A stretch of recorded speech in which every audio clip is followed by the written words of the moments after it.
எல்லா செல்களையும் புதுப்பிச்சு திருப்பி இந்த இடத்துக்கு வரது எத்தனை நாள் ஆகும்? 120 நாள். அவ்வளவுதாங்க. உடம்புல இருக்க நோயை மாத்தணும்னா எத்தனை நாள்ல மாத்திடலாம்? 120 நாள் மாத்திடலாம்.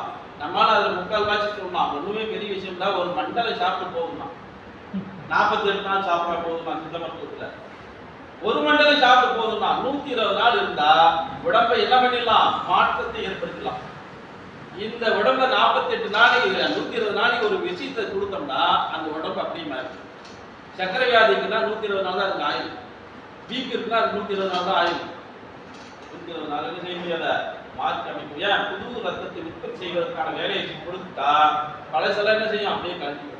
இப்ப சொல்லுங்க, தீராத வியாதி எது இருக்கு? தீராத வியாதி ஏதாவது இருக்கா? இல்லையே. ஆனா போராடிட்டே இருக்கேன். கடும் போராட்டம் ஓடிட்டே இருக்கு. உண்மையா பையா?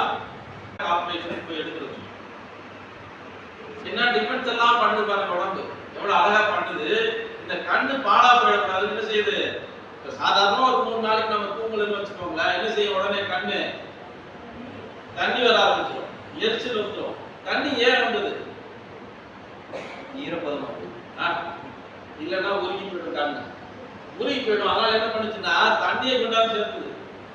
உடம்புல இருக்கிற தண்ணியில இருந்து கொண்டு போய் என்ன செய்யுது? உள்ள குளிர் இருக்குது. நம்ம பைப் லைன்ல இருந்தா விளையாட்டுல அறுப்பா பார்த்தீங்களா? கண்ணு இருப்பா, தண்ணி விட்டுட்டே கண்ணு இருப்பா.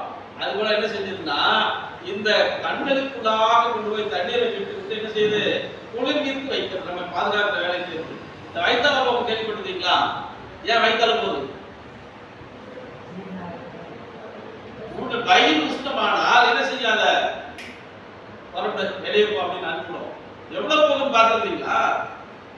சும்மா தண்ணீர் லிட்டர் எங்கிருந்து வந்து தண்ணி எங்கிருந்து வந்து லிட்டர் ஓடும். சர சர சர சரன்னு அடிச்சுட்டே இருக்கும். என்ன செய்கிறது என்றால் இந்த குடல்லாம் இருக்கு இல்லையா? உஷ்ணமானால் குறுகி போயிடும். குடல் உஷ்ணமானால் என்ன செய்யும்? நம்ம அந்த ஆட்டு குடல்லாம் வேக வைக்கிறோம் பார்த்தீங்களா? உடனே அப்பா ஒரு பெரிய போடப்பட்டாங்க. நாடிகளே அதிர்ச்சிகளே மரணம் பண்றாங்க. நாடி அதிர்ச்சி 72,000 நாடிகள் சிரசில ஆரம்பிச்சு காலில் போய் முடியுது. அந்த 72,000 நாடிகளே அதிர்ச்சி ஏற்படுவதன் காரணமாக மரணம் சம்பவிக்கிறது. அப்ப கடும் கோபம் பேரதிர்ச்சி. ரொம்ப கோபப்பட்டேன்னா என்ன பண்ணுவ? சீக்கிரமா டிக்கெட் வாங்கிடுவான். கடும் கோபம் பேரதிர்ச்சி.